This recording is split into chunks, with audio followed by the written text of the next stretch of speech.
Hello, welcome everyone. This is a webinar for applicants to the Ready for Life program. If you've already printed out your Ready for Life Notice of Funding Opportunity, you're in the right place. This webinar is for you to help you as you think about what you might put in your application for funding. Next slide, please. So I am fortunate to be presenting with two colleagues, my colleague Damian Frierson and Toya Joyner, who are Federal Assistance Program Specialists in our office. I'm a division director and chief dork of this whole operation, and I'm so glad that you're here with us. Next slide, please. So during the next few minutes, we're going to talk through what this webinar is going to address and what it won't address. We're going to give some background on the Ready for Life program, and then we're going to talk about what's really important to know in the Notice of Funding opportunity. We recognize that this Notice of Funding opportunity might seem like there's a lot of details. Hopefully, this webinar will help to think through what's important to know from step 1 in the NOFO, the Notice of Funding opportunity, step 3, step 4, et cetera. All right, next slide, please. So this webinar will provide a high-level synopsis of the general and programmatic elements of steps 1 through 4 of the Notice of Funding opportunity. This webinar will not cover anything beyond the language that's in the Notice of Funding opportunity. So I just want to be clear, we're not going to be giving extra hints or secrets about what you should write for your proposals. We're not going to be making any recommendations regarding whether your proposal will be competitive or will be funded. We will be basically talking through the Notice of Funding opportunity. But sometimes hearing it is helpful because it helps you to hone in on specific sections of a Notice of Funding opportunity. All right, next slide, please. So the Healthy Marriage Program is the one that funds this Ready for Life Notice of Funding opportunity. So the Healthy Marriage Promotion programs have been in operation since 2006. They were originally authorized then, they were reauthorized in 2010, and they've been funded through annual appropriations ever since then.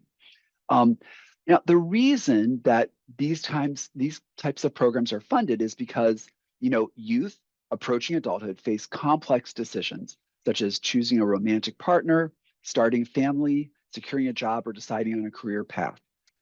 Some youth face even greater difficulties in their transition to adulthood, including lack of support for education, housing, healthcare, and employment. These youth may be at risk of early parenting, teen dating violence, sexual exploitation, and human trafficking. Sometimes they lack stable, supportive home environments and relationships with caring adults. So services like those in Ready for Life that build on relationship skills, healthy relationship skills, can help youth successfully transition to young adulthood by strengthening their capacity to continue their education, begin a career, and establish healthy relationships. Research has demonstrated that the success sequence, that is, completing education and obtaining employment and getting married prior to childbearing, is correlated with lower poverty. So we are enforcing and reinforcing this success sequence by funding projects that offer marriage and relationship education and, where applicable and improved parenting skills or job and career advancement activities. All right, next slide, please. So grants funded under this Ready for Life program address 3 of the authorized activities in the authorizing legislation. These include marriage and relationship education skills, or MRES, which refers to marriage education, marriage skills, and relationship skills programs that may also include parenting skills, financial management, conflict resolution, and job and career advancement. It can also support education in high schools on the value of marriage, relationship skills, and budgeting. And it can support public advertising campaigns on the value of marriage and the skills needed to increase marital stability and health. But that public advertising campaign can't be a general campaign. It has to support outreach for programming under the other 2 activities. To conclude kind of this background, I want to talk about where we sit, the agency in the federal government that is administering these programs. Next slide, please. So we are in the U.S. Department of Health and Human Services. You may have heard of other parts of the U.S. Department of Health and Human Services, like the CDC, the FDA, the NIH. We work in the Administration for Children and Families, which is kind of the human services of the U.S. Department of Health and Human Services. So within these human services, you may have heard of Head Start, Child Support, the Children's Bureau. We work in the Office of Family Assistance. Our office is best known for the program, the Temporary Assistance for Needy Families, or TANF program, which is sometimes called welfare. Our programs are in the Family and Economic Stability Demonstration and Innovation Division, or the Fed Innovation Division. Click once. We kind of think of ourselves as the beating heart of the Office of Family Assistance. Could you click once again? And then click once more. And here you can see all of the branches that are in this division. The second and third branch there are responsible for carrying out these healthy marriage and responsible fatherhood grants. So I haven't spoken about responsible fatherhood, but that's part of the authorizing legislation too.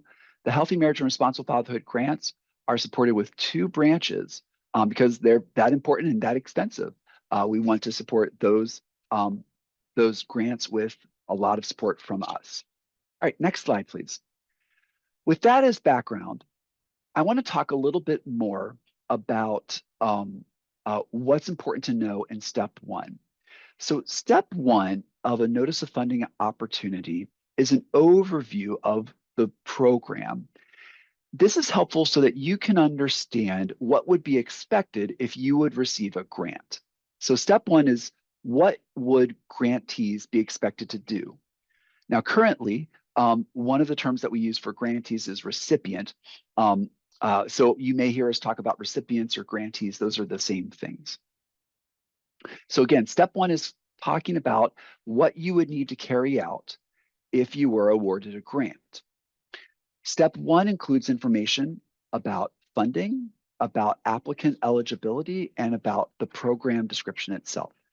Next slide, please, which talks about funding. We plan to fund 5-year project periods for each of these grants. And each 5-year grant would have 5 one-year budget periods.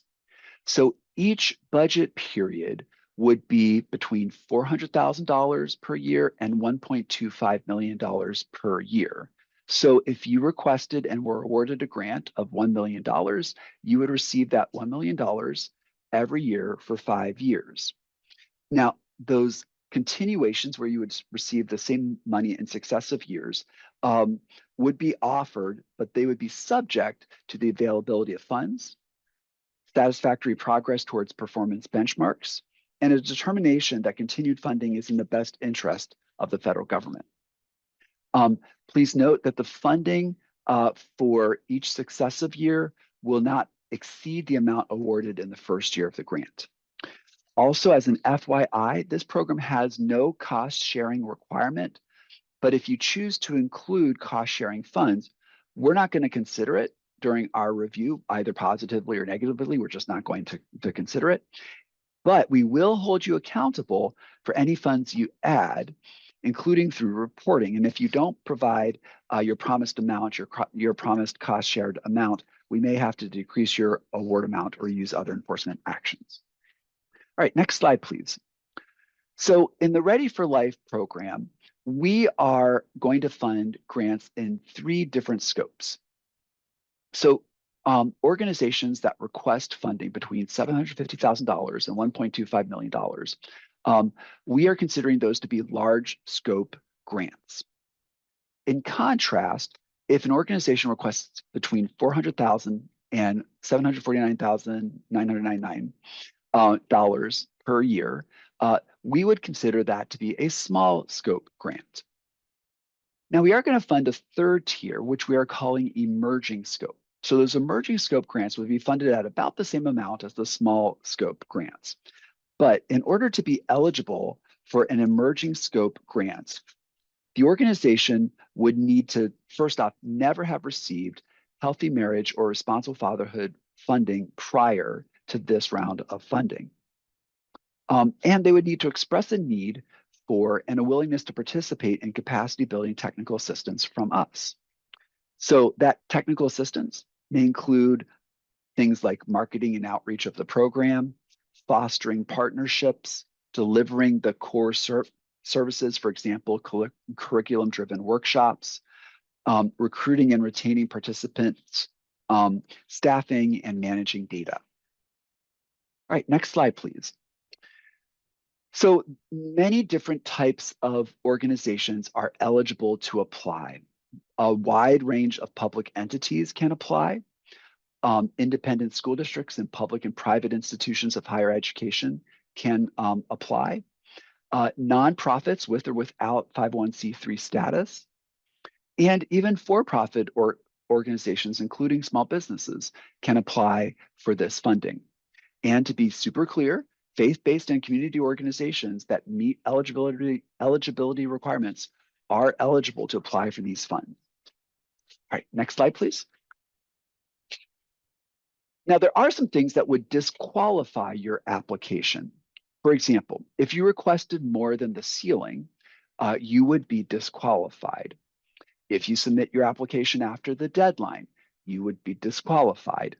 If you would be an individual submitting on your own behalf, or if you would be a foreign entity, you would be disqualified.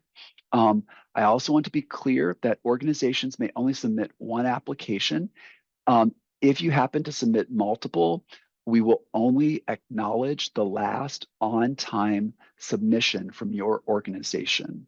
So we will only acknowledge the last on-time submission from your organization.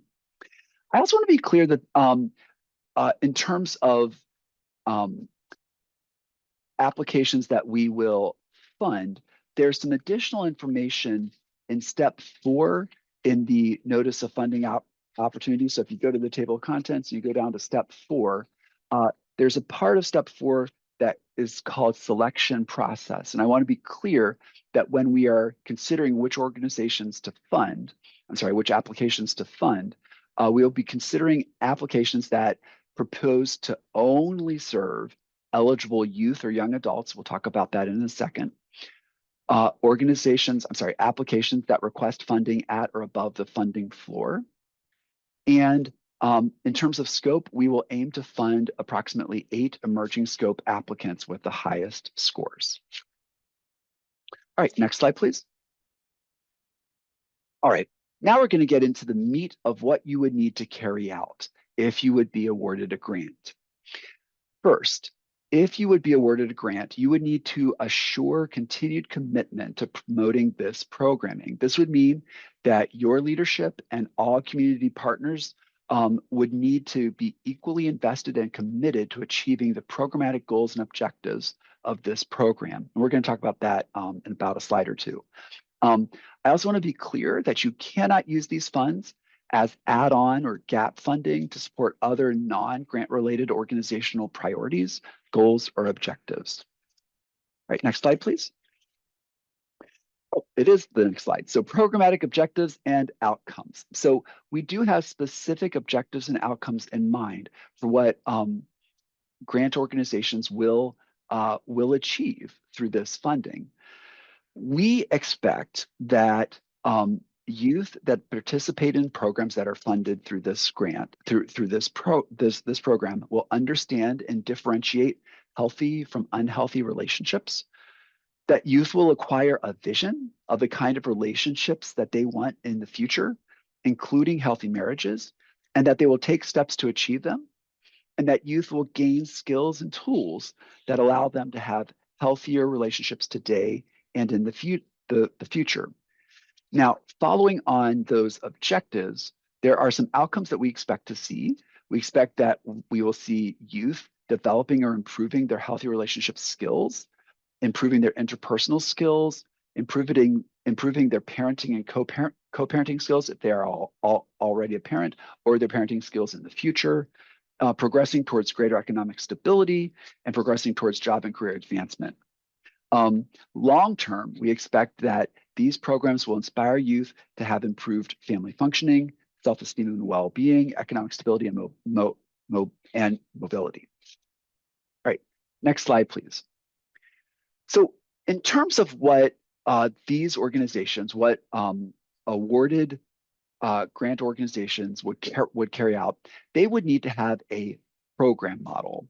So a program model is an intervention that serves and is designed to meet the needs of its specific youth and younger adult populations. So we would expect you to have a coherent program model that you would carry out. Now, based on past performance data, we find that implementing one program model will help you achieve your enrollment targets. You may propose more than one model, but we strongly encourage just one. Now, when we think about a program model, the program model is everything that a program is going to do to try to inspire these objectives and outcomes. So these would be things like a structure for the activities and services that you will offer, staffing plans, training plans for staff, partnerships with other organizations, and well-developed monitoring and oversight plans. And then, so you have all that structure in place, and then there would be a plan for recruiting and retaining participants, curriculum that meets the standards that we'll talk about in a second, additional services to address individual participant needs, and systematic data collection. So we are expecting organizations to have a coherent program model that they would carry out. Let's dig into that program model for a second. Next slide, please. So in this program model, you would be expected to carry out one or more healthy marriage promotion activities. So we already talked about these three activities that are in the authorizing legislation that are funded through this program. So you would be expected to carry out one or more of those things. And additionally, whatever activity or activities you intend to carry out, you would need to be sure that you are addressing three essential areas of focus: communication skills, including expression, discussion, and negotiation skills, conflict resolution, anger management, and problem-solving skills, and knowledge of the benefits of marriage. So I want to be clear. You can choose to address elements in those different program activities. You can combine elements from those different healthy marriage promotion activities, but you must be sure that whatever your core activities are, that they address those three essential areas of focus. Let's go to the next slide, please. So what you may provide may be marriage relationship education skills and education in high schools. So these types of skills provided to youth can help youth successfully transition to young adulthood by strengthening their capacity to continue their education, begin a career, and establish healthy relationships. It also provides necessary concrete skills to help youth achieve these goals. Now, we encourage grant applicants and recipients to administer programs that provide education in high schools in a manner that is consistent with the principles of the administration's executive orders. And there are 4 specific executive orders that are mentioned in the Notice of Funding Opportunity itself. So to that end, we encourage grant recipients serving in schools to the extent possible to administer programs in school environments that align with the principles of those executive orders. At your option, you may propose to conduct job and career advancement activities. So these activities include a combination of things like job readiness, employment training, career pathways, aligning education and training programs with in-demand occupations, et cetera. You may provide job and career advancement activities directly or in collaboration with program partners, but you cannot offer job and career advancement activities as standalone services. You have to provide them in conjunction with the marriage and relationship education skills and education in high schools type programming. You may, at your option, provide parenting skills for young fathers and mothers.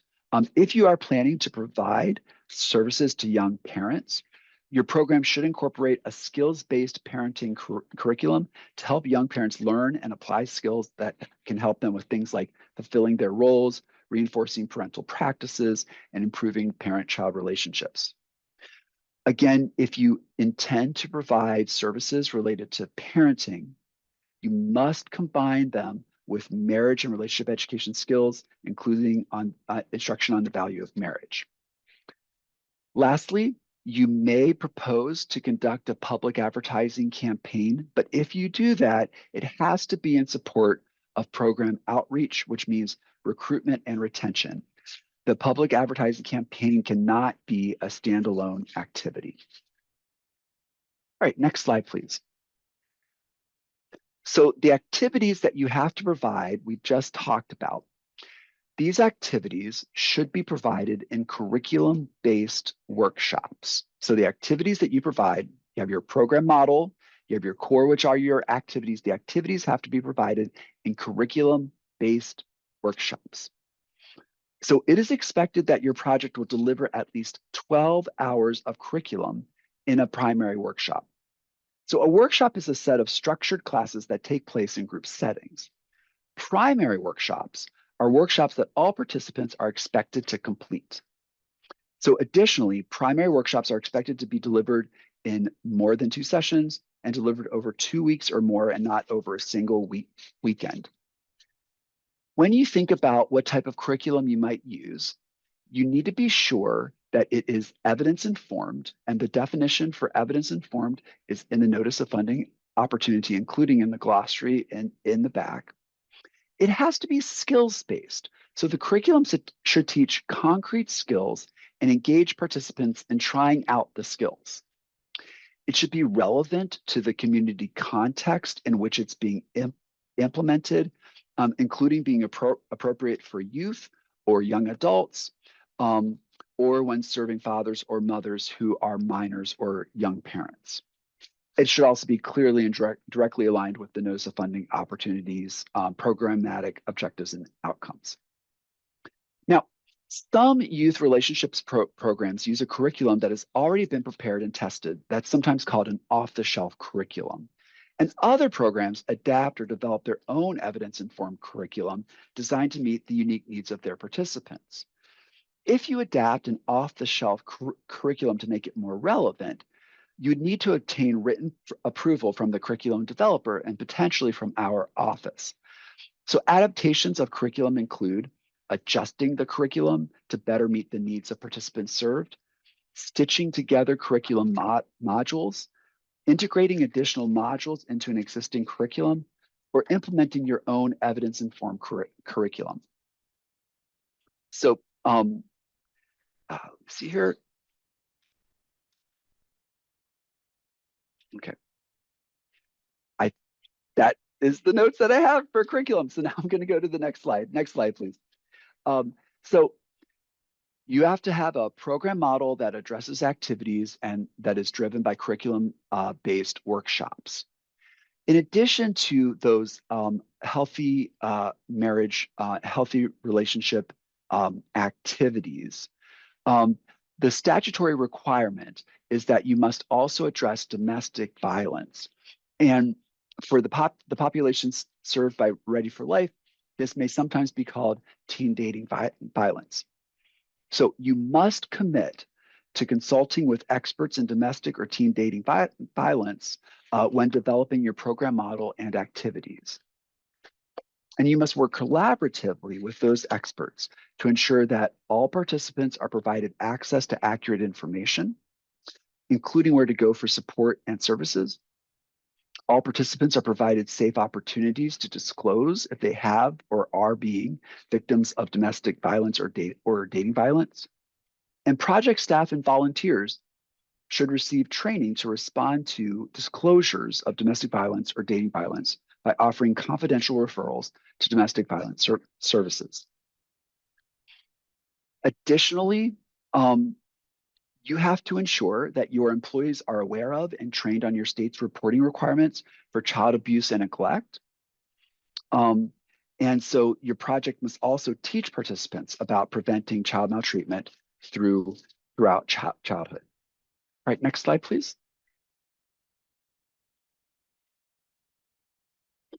So there are specific participants that are being targeted through the Ready for Life program. Eligible participants are youth, and youth must be, or it must be youth in traditional or alternative high schools, grades 9 through 12, or high school aged youth, ages 14 through 17, or youth in late adolescence to early adulthood, ages 18 to 24. I want to correct something on the slide. It says it must be youth. No, it can be youth in traditional or alternative high schools, or high school aged youth, or youth in late adolescence to early adulthood. So it can include all of those populations, but it can't be younger than age 14, can't be older than age 24. You must also ensure that participation in the programming is voluntary, and you need to inform potential participants that their involvement is voluntary. Next slide, please.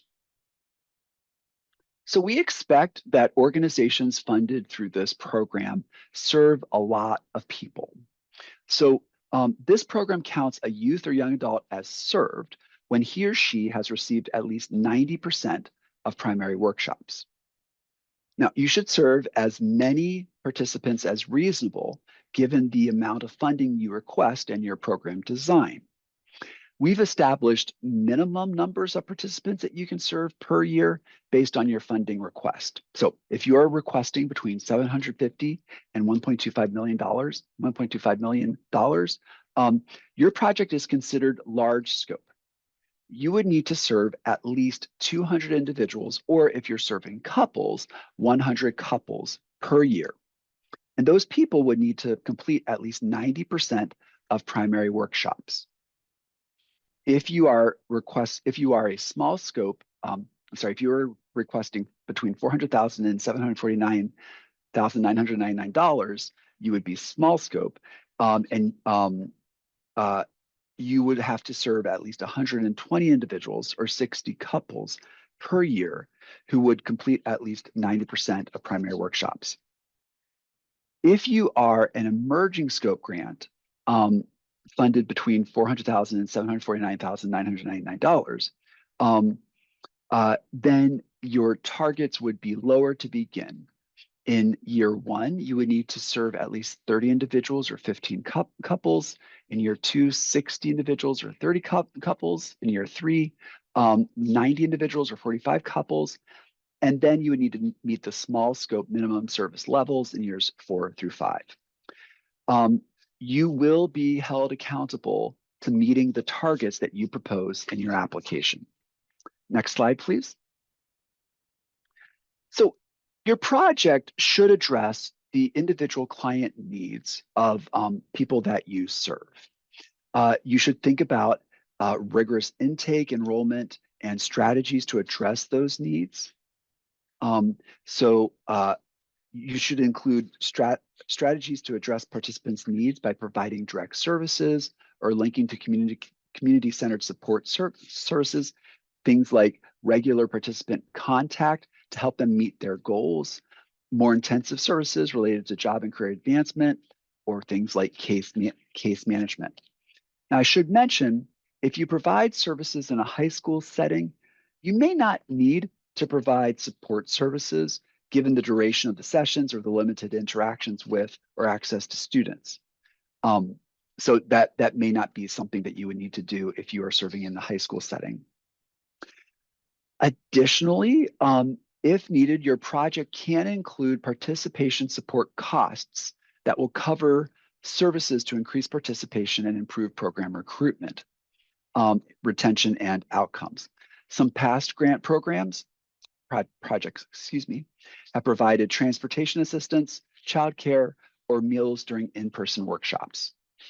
Next slide, please. We encourage you to form partnerships. Um, uh, and those partnerships are critical to maximizing the effects of your project. These partners may serve as sources for recruiting participants, for developing, refining, and shaping materials and plans, implementing programming itself, or being referral agencies. So think about this.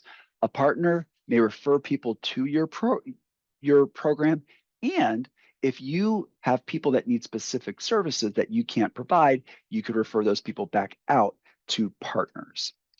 The Notice of Funding Opportunity talks about partners with housing, developing partnerships with housing partners, TANF partners, child support partners, and other partners such as Head Start and Healthy Start programs. Next slide, please. It's important to think about other aspects of your program.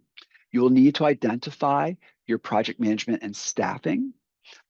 So the Notice of Funding Opportunity outlines specific key positions. Additionally, your project should have a full-time, a 1 FTE or full-time equivalent project director, or a combination of a project director and a project manager, where together they are committing 1 FTE to the project, and the project director is at least a half FTE.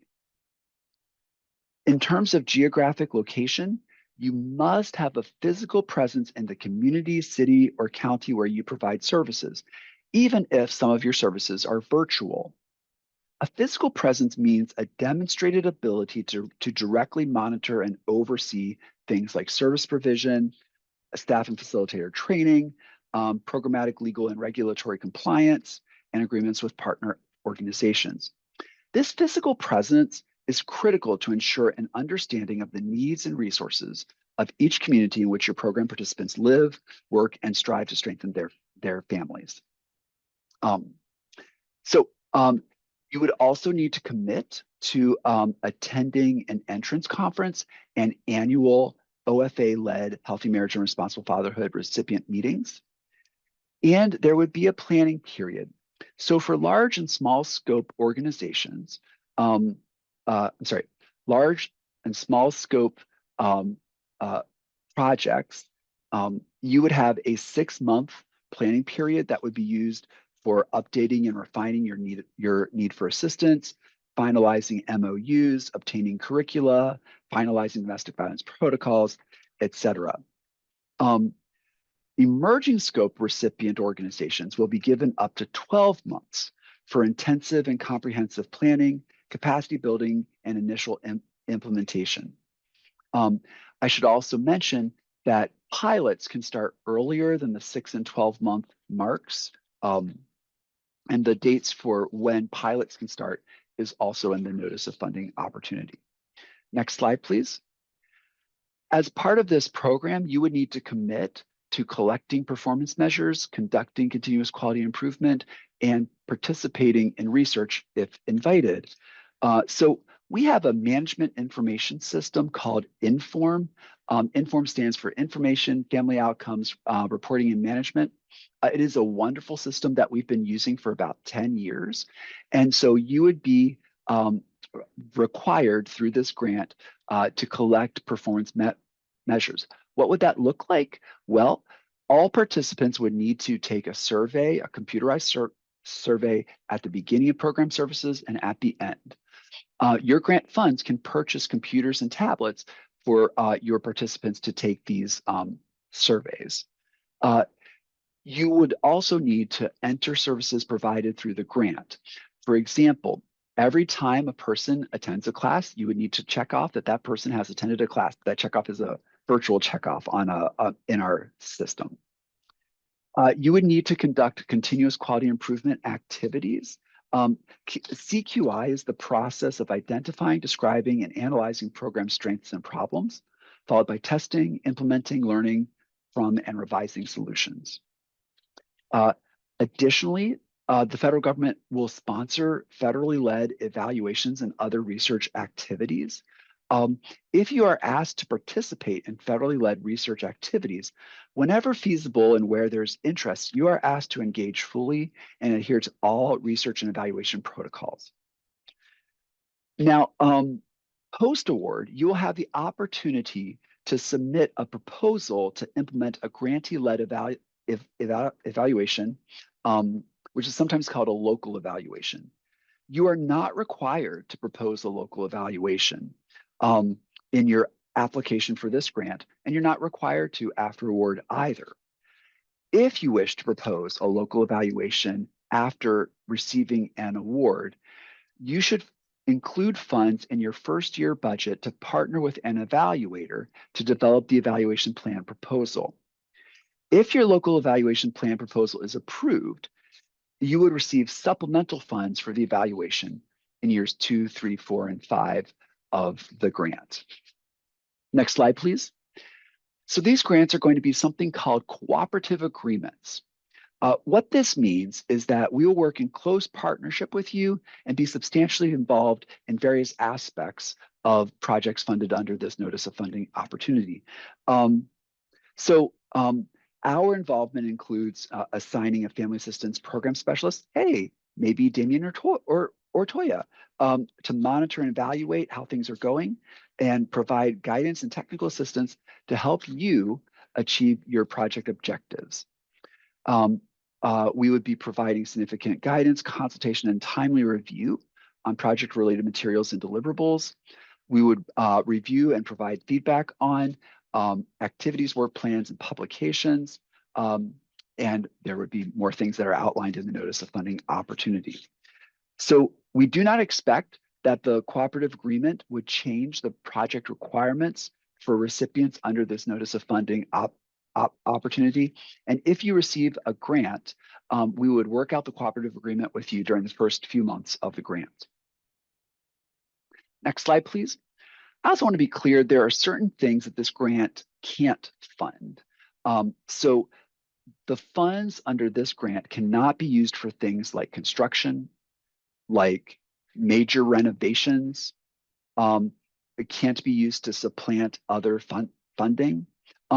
It also can't be used for programming or activities that are not necessary or reasonable for the performance of this award or not allocable to the project, such as diversity, equity, and inclusion programming, or services or activities that inculcate or promote gender ideology. Additionally, this grant can't be used to fund specific types of support services. This can't be used for legal assistance. It can't be used for healthcare. It can't be used for mental health treatment or child support payments, rent or housing subsidies, or substance abuse treatment. Now, many of the populations that are served would be in need of legal assistance or mental health treatment or rent.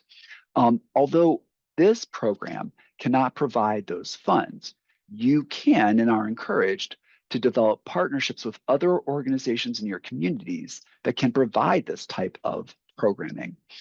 So again, this funding cannot be used to pay for that type of for those types of services, but you can connect participants with other organizations in your community that can provide that type of assistance. Next slide, please.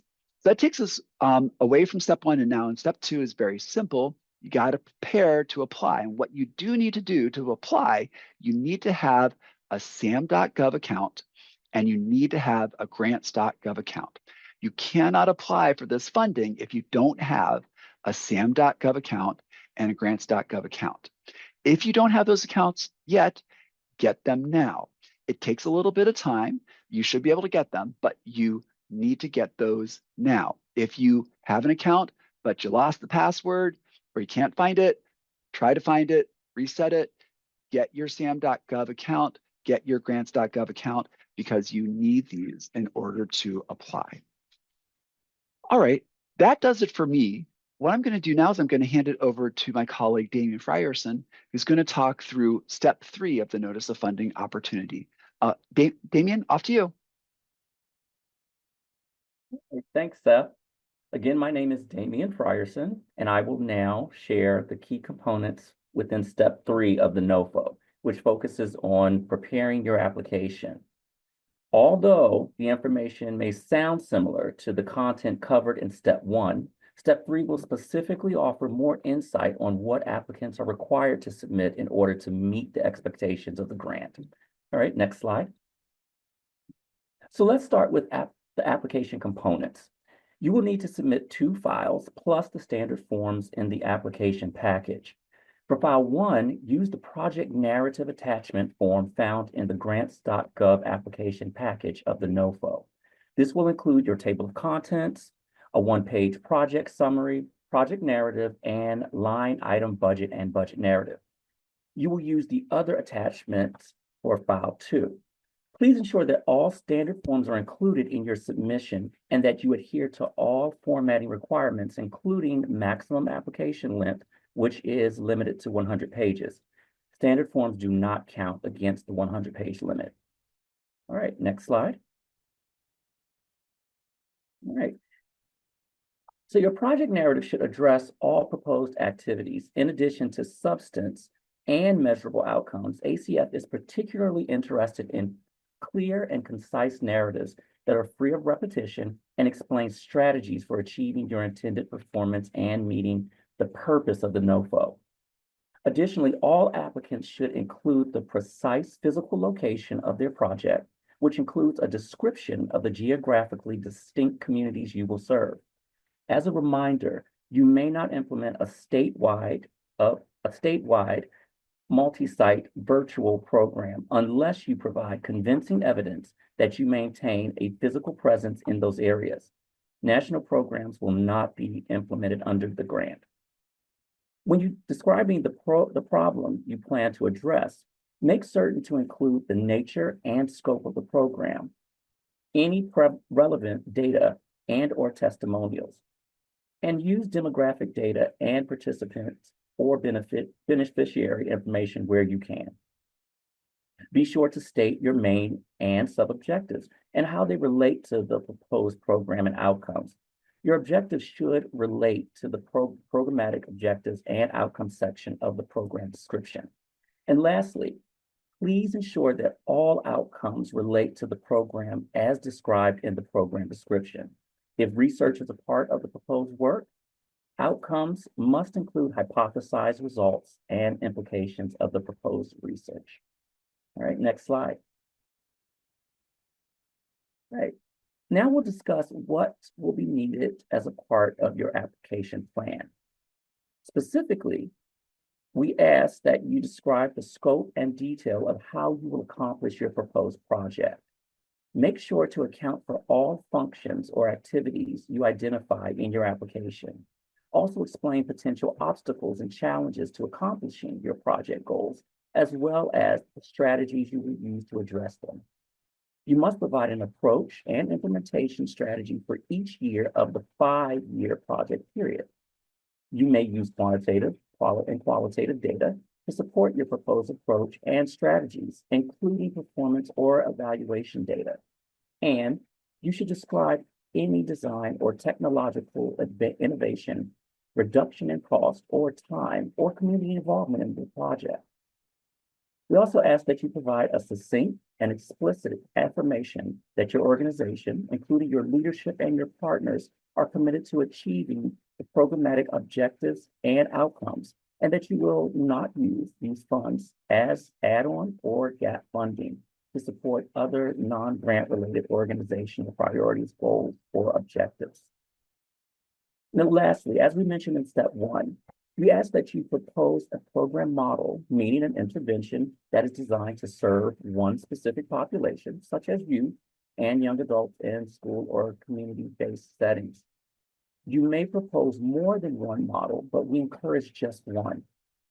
The program model section of the project narrative provides a comprehensive outline of what you should include within your proposed model. Please review the section in its entirety. Next slide. As stated earlier, your project narrative must clearly identify which of the 3 healthy marriage promotion activities you will implement. Describe how these activities align with your overall program design and our programmatic objective and outcomes.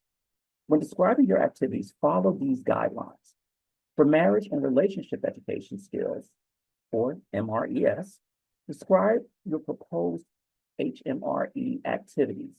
Explain how you will ensure that you will provide any parenting skills, financial management, conflict resolution, or job and career advancement elements in conjunction with other authorized activities and not as standalone services. If MRES programming in high schools is a part of your program model, demonstrate that you will deliver your primary services in local, public, private, charter, or alternative high schools. You must demonstrate an established partnership with the high school through an MOU or other third-party agreement, or a statement of intent if the MOU is not finalized. And we ask that you include a timeline for completion. Now note, classes for youth in forums outside of regular school time, like for example, after-school programs, youth clubs, or weekend or summer activities, are MRES, not education in high school. If you propose both MRES and education in high schools, specify which activities are in which category. Now, if your program incorporates public advertising, describe how your advertising has a clear connection to program outreach. Your description must specify that the public advertising is not general and is connected to a program that provides direct services. Additionally, you must describe how you will address the essential areas of focus of HMRE and skill building services. Now, as a reminder, both job and career advancement and parenting skills for young fathers and mothers are optional activities. If you plan to provide job and career advancement services, describe how you will design a comprehensive program to enhance participants' employability skills and help them secure jobs. You should incorporate 3 or more of the activities listed under job and career advancement. We ask that you explain how you will assess participants' job and career advancement needs and match them to appropriate services. Also, describe how you will ensure job and career advancement and job-driven employment services are not standalone activities, and how you will ensure participants remain enrolled in healthy marriage promotion activities. And lastly, if you plan to offer parenting skill services, describe how you will incorporate each of the critical components. Describe your experience and capacity to design a comprehensive parenting skills program. Next slide. Your project narrative must propose and describe a workshop series design that aligns with all of the specifications outlined in the curriculum-based workshop section of the program description. Make sure to explain how the curriculum you are using aligns with your project model and is evidence-informed, skills-based, relevant to the community context and the population being served, and aligned with the NOFO programmatic objectives and outcomes. Clearly summarize and sum the primary workshop participation hours, which should be 12 or more. Additionally, you should include a reasonable rationale or research base for the program model and curriculum, as well as any supplementary workshops and how they support the program goals and objectives. Now, if you propose adaptations to the curricula, you must describe any proposed adaptations from the original, such as added content on complex family relationships or modifications to increase relevance for specific populations. You should also justify the adaptations. And lastly, explicitly state that you will seek written approval of adaptations from the curriculum developer and OFA within 30 days post-award. Next slide. As mentioned in step 1, your project narrative must also discuss how you will address domestic violence and teen dating violence, as well as child maltreatment.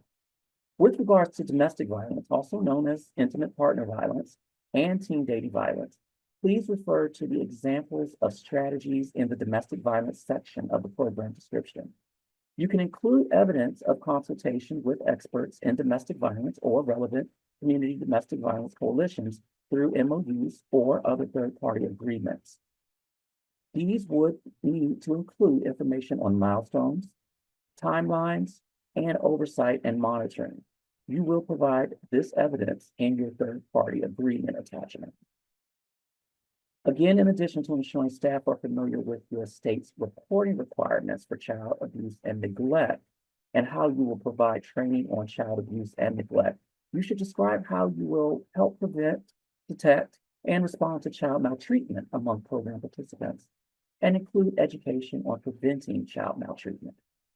Now we'll turn to program participation targets. You must describe the scope of your project according to the specifications outlined in the program description.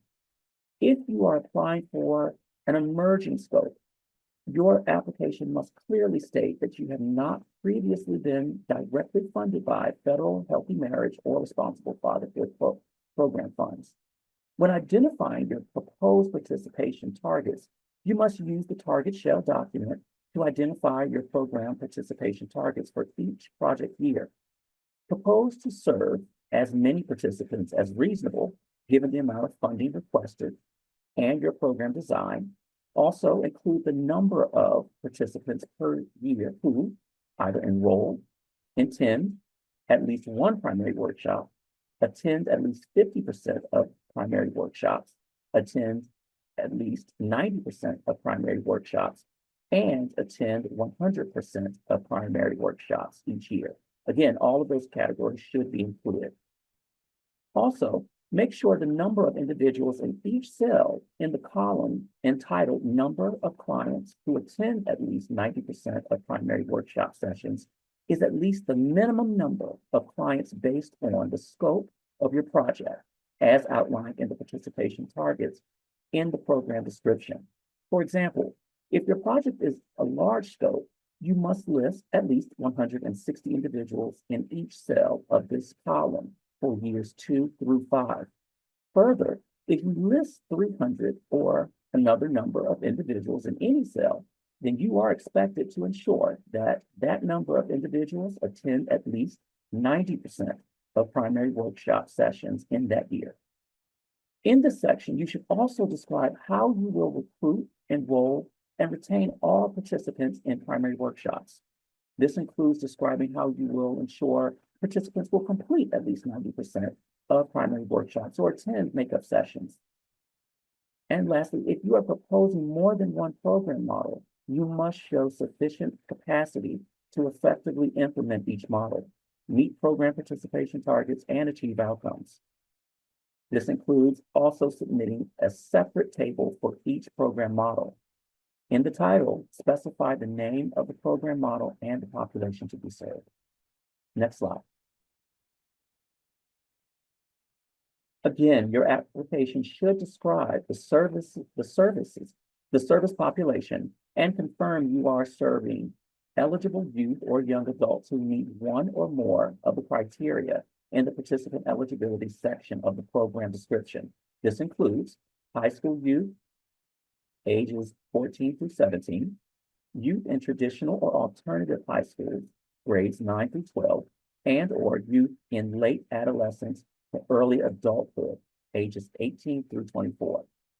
Additionally, you must clearly explain how your project is comprehensively designed to address the needs of the service population. Now, again, participation in the proposed program must be voluntary. Make certain you clearly describe how you will ensure participation in the program is voluntary and inform potential participants that their involvement is voluntary. You must also describe the proposed intake enrollment process, including assessments to capture participants' needs, skills, and interests. Make sure your description directly aligns with the requirements in the intake, enrollment, and assessment section of the program description. You should also describe how you will incorporate the listed requirements into your intake and enrollment process. This includes providing a comprehensive plan that outlines strategies to address individual participants' needs that align with the provisions in the program description under addressing individual participant needs. If you propose to serve only students in high school settings, you should explain why you are not including approaches to address individual participants' needs. Lastly, you should describe your plan for increasing participation and improving program recruitment, retention, and outcomes through the strategic use of participant supports. Please remember, this plan must consider participation through in-person and/or virtual workshops. Next slide. Now we'll turn to partnerships.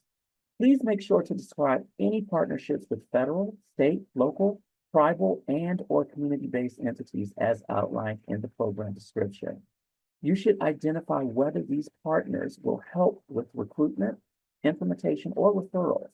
You should also include well-developed oversight and monitoring plans for paid partners who will deliver services, including clear, detailed line item budgets and budget narratives. You can also provide a signed performance-based MOU between your organization and each partner agency. You may also submit a statement regarding your intent to enter into an agreement instead of an MOU or third-party agreement if you have not finalized them by the time you submit your application. If you submit a statement of intent, it must include the responsibilities of each party and a timeline for completing an MOU or other third-party agreement. You will also be expected to provide a plan for how you will monitor and analyze your project's performance and how it will contribute to continuous quality improvement. Specifically, you must describe expected program performance activities within the performance measurement data and continuous quality improvement, or CQI. This requirement can be found in step 3 of the NOFO. Lastly, if you plan on reserving funds in your first year budget to partner with an evaluator to develop a local evaluation plan proposal, you do not need to discuss this in your narrative. Next slide. Okay. When discussing your organization's capacity to deliver services under the selected scope, you must provide evidence that your team has the relevant experience and expertise needed to carry out your project. You should also describe your team's experience, including any partnering organization, with administering, developing, implementing, managing, and evaluating similar projects. You should provide evidence that your team, including partnering organizations, has the organizational capability to fulfill their roles and functions effectively. You should also disclose your plan to enter into sub-award agreements. If planning sub-awards, describe the work each sub-recipient will complete. Describe your extensive knowledge and broad experience working in the community that will be served by the program, including how long you have worked in this community. And then last, provide documentation of your capacity for large scope, small scope, or emerging scope services. Again, make certain that you propose a scope that corresponds to your experience, expertise, and organizational capacity. Lastly, please ensure you review the organizational capacity and scope requirements in section 3 to complete the required information. Next slide.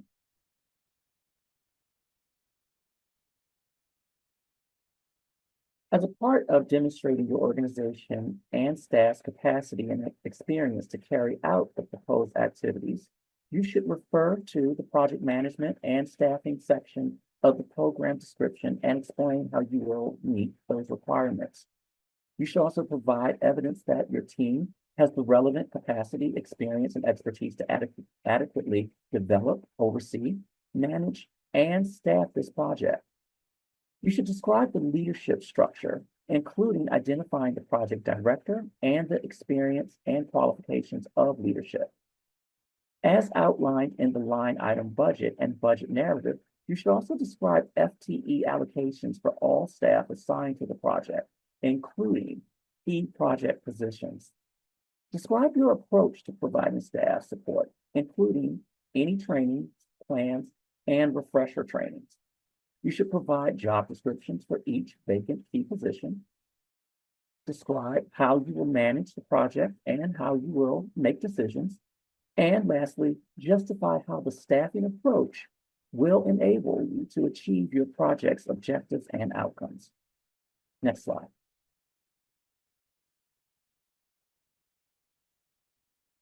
Additionally, you must include a timeline for your project a project that outlines all milestones. Plan for oversight of federal awards, funds, and activities.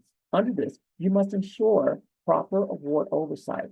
The regulations that govern this oversight is 45 CFR Part 75, or starting October 1st, 2025, 2 CFR Part 200.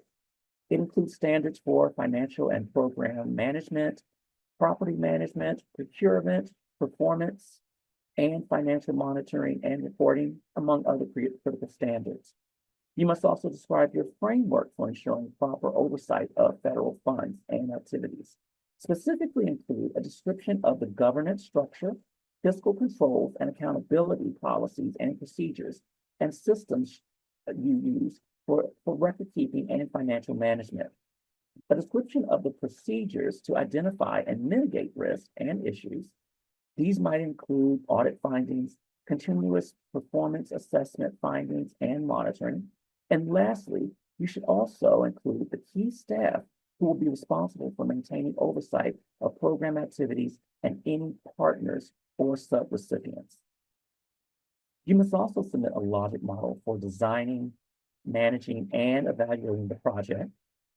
You must also propose a plan for project sustainability after the period of federal funding ends. ACF expects you to sustain key elements of your project. These elements can include strategies or services and interventions that have been effective in improving practices and outcomes. You will also need to describe how you will collect and safeguard protected personally identifiable information and other information that is considered sensitive. You should make sure your approach is consistent with applicable federal, state, local, and tribal laws regarding privacy and obligation of confidentiality. And finally, please include a plan to disseminate reports, products, and project outputs to key target audiences. Next slide. Your line item budget and budget justification will support the information you provide in the Budget Information Standard Form, SF424A. You are required to justify the cost you are requesting and provide details, including calculations for the objective class categories in the Budget Information Standard Form. You will provide this information for each of the periods of performance. As you develop your budget, consider if the costs are necessary, reasonable, allocable, and consistent with your project's purpose and activities. How you calculate your cost in ways that are clear and repeatable, as well as the restrictions on spending funds.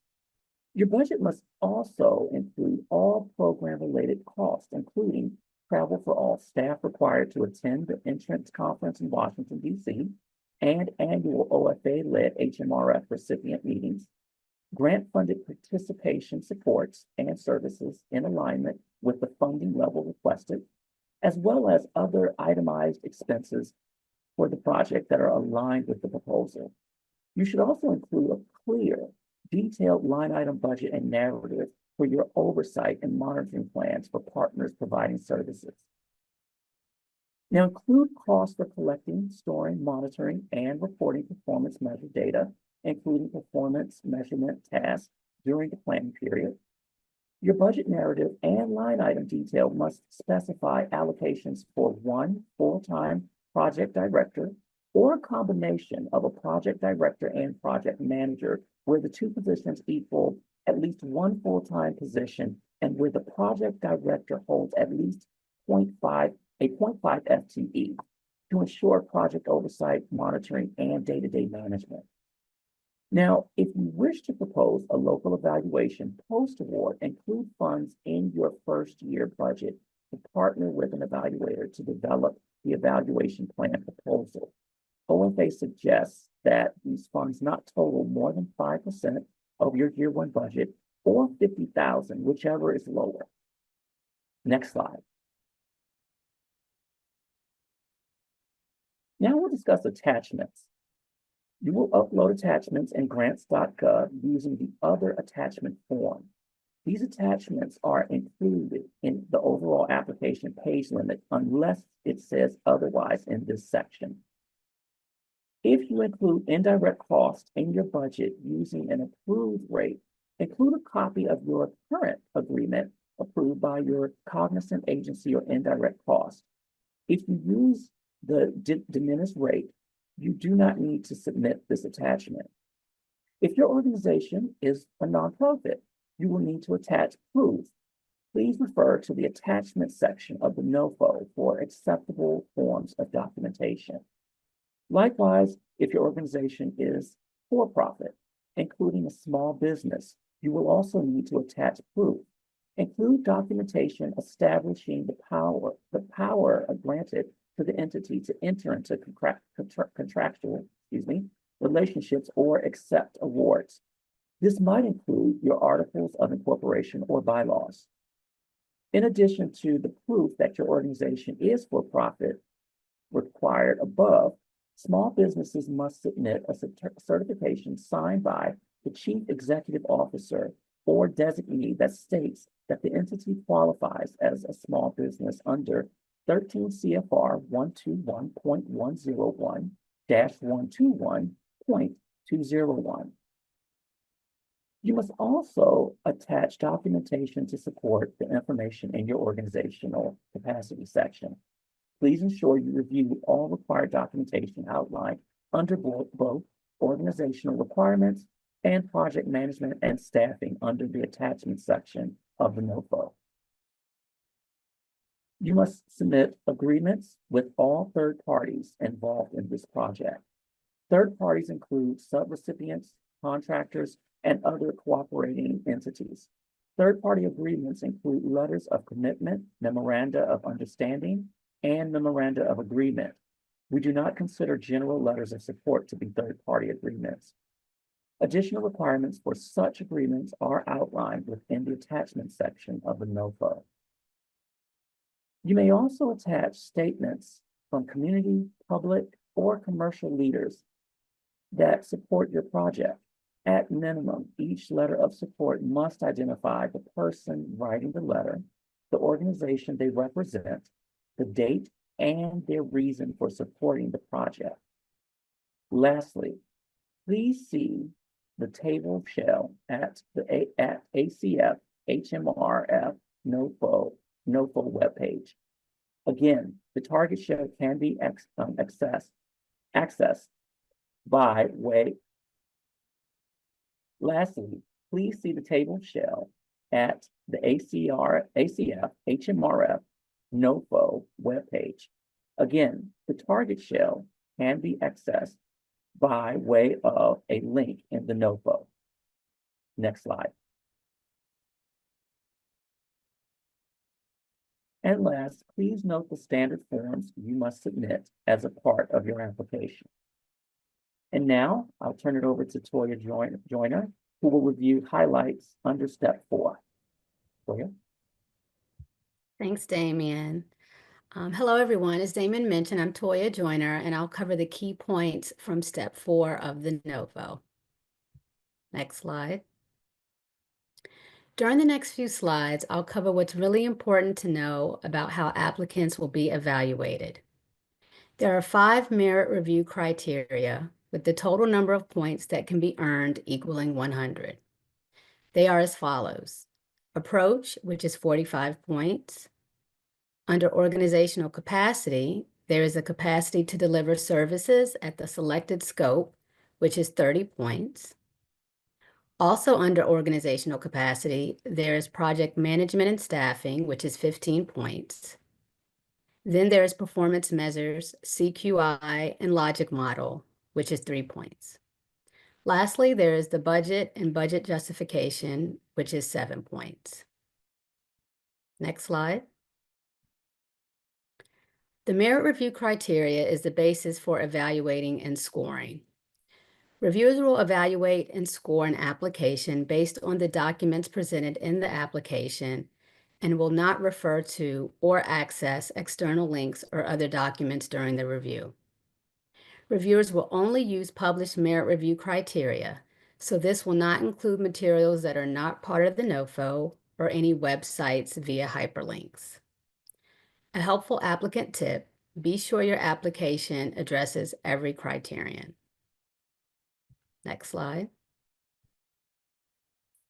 Now we'll cover the criteria highlights.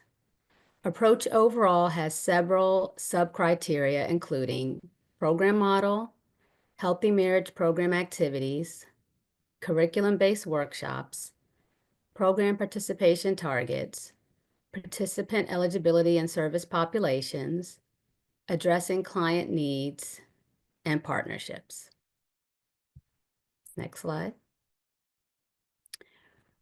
Organizational capacity, which is the capacity to deliver services at selected scope, includes current budget, your experience, alignment between your scope and past service provision. And then under organizational capacity, project management and staffing includes your organizational chart, leadership structure, including experience, roles and responsibilities of other staff, including experience, and resumes. Next slide. Performance measurement includes describing a comprehensive data collection plan, including a written explicit affirmation of agreement to use the Inform Management Information System to collect, store, monitor, and report performance measures. Continuous quality improvement, also known as CQI, includes describing a comprehensive CQI plan and clearly describing the organizational commitment to data-driven approaches to identify areas for program performance, test potential improvements, and cultivate a culture and environment of learning and improvement. And logic model includes providing a logic model that clearly links proposed activities to clear, measurable, short, and long-term outcomes, and explain how the logic model aligns with the program's programmatic objectives and outcomes. Then your budget and budget justification includes details of FTE allocations, all required items, including travel to meetings and performance data operations, proposed project activities, services, and client participation levels that clearly align with the funding level requested, and plans for fiscal management. Next slide. In terms of the selection process, when making funding decisions, we consider merit review results. These are key in making decisions, but are not the only factor. We will also consider geographic distribution, past performance of the applicant, applications that propose to only serve adult fathers age 18 and older, applications that request funding at or above the funding floor, and in terms of scope, for emerging scope applicants, we will aim to fund the 8 applications with the highest scores. We will not fund a disqualified application or an incomplete application. Next slide. The contacts for the Ready4Life NOFO are myself, Toya Joyner, at ofa@grantreview.org, as well as Talina Bennett-Reed with the Office of Grants Management. Grants.gov also provides 24/7 support. You can call or email support@grants.gov. SAM.gov is an additional contact you can reach out to if you need help. They are available by phone or through live chat with the Federal Service Desk. Now I'll pass it back to Seth for our closing. Seth? Thank you so much, Toya. Thank you so much, Damien. Thank you for all of that really rich information, which is incredibly important to everyone that is applying. I want to make one note. Earlier in this presentation, it was mentioned that the table shell is on a web page. We actually put it right into the NOFO. So that was an earlier note where we were going to put it on a web page. We didn't do that. So that's my flub. But good news, the table shell is actually in the Notice of Funding Opportunity itself. So look in one of the appendices for that. And so now I invite you to go forth and draft your applications. I know there's a lot of bureaucraties and a lot of papers that need to be gotten together in order to create this application. And then we have to go through the process of reviewing applications. But at the end of the day, we get to do something really amazing for kids. And we understand that the kids for today are the parents for tomorrow. They are the marriages of tomorrow. They are the stability for tomorrow. Together, when we work together, we can support youth and young adults so that we can build strong families for the future. Thank you all so much, and thank you for your time.